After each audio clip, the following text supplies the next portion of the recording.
മരിപ്പിക്കുക, ജഡിക ഇഷ്ടങ്ങളെ മരിപ്പിക്കുക. മാത്രമല്ല, ജീവിതത്തിൽ പ്രതികൂലം വരുമ്പോൾ മതി യഹോവേ മതി, എന്നെ അങ്ങ് എടുത്തോ, എന്നെ അങ്ങ് വിളിച്ചോ, എനിക്ക് മാത്രം എന്താ ഇതൊക്കെ എന്ന് പറഞ്ഞ് ചുമ്മാ അങ്ങനെ സമയം കളയരുത്. പകരം മുട്ടയിലിരിക്കുക, ഞാൻ മരിക്കുവാൻ തയ്യാറാ, ഞാൻ ഇല്ലായ്മയാകുവാൻ തയ്യാറാ, അങ്ങയുടെ ജീവൻ എന്റെ മേൽ വ്യാപരിക്കട്ടെ.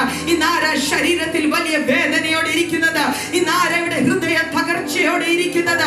ഒന്ന് പറഞ്ഞ് കർത്താവിന്റെ കരത്തിലേക്ക് ഏൽപ്പിച്ച ഇന്ന് പ്രഭാതത്തിൽ ഞാൻ ഇവിടെ മരിക്കുവാൻ തയ്യാറാ, ഞാൻ മരിക്കുവാൻ തയ്യാറാ. എന്റെ ജഡത്തെ ഞാൻ മരിപ്പിക്കുന്നു, എന്റെ ചിന്താ മണ്ഡലത്തെ ഞാൻ മരിപ്പിക്കുന്നു, എന്റെ ജീവിതത്തിലുള്ള പ്രതികൂലങ്ങളെ